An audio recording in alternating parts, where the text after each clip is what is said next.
Hey there, my name is Jason, and today I'm going to be showing you how to replace a flat tire with an inner tube.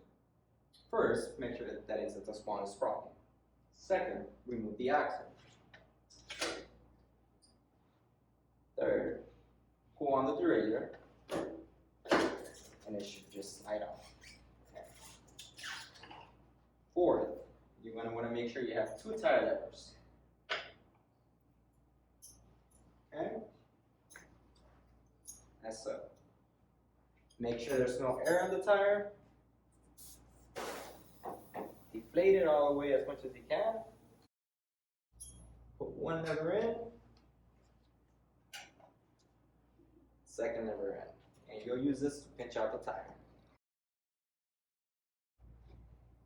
Remove the inner tube.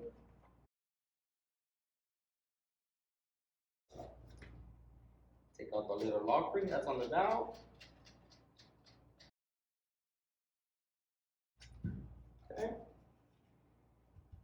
You want to make sure that you have no thorns or glass on your tire, like so.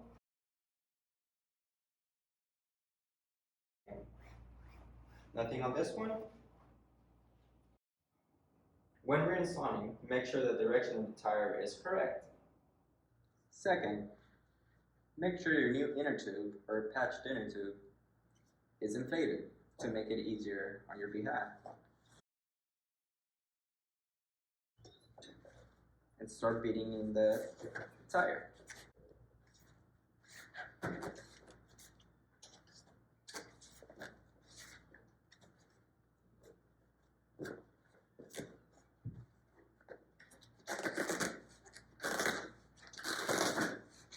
Okay. Tire is inflated. Put the new lock ring in, or the old one.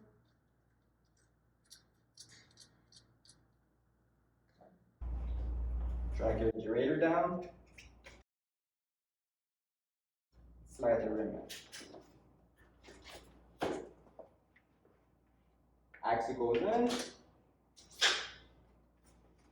And tighten it.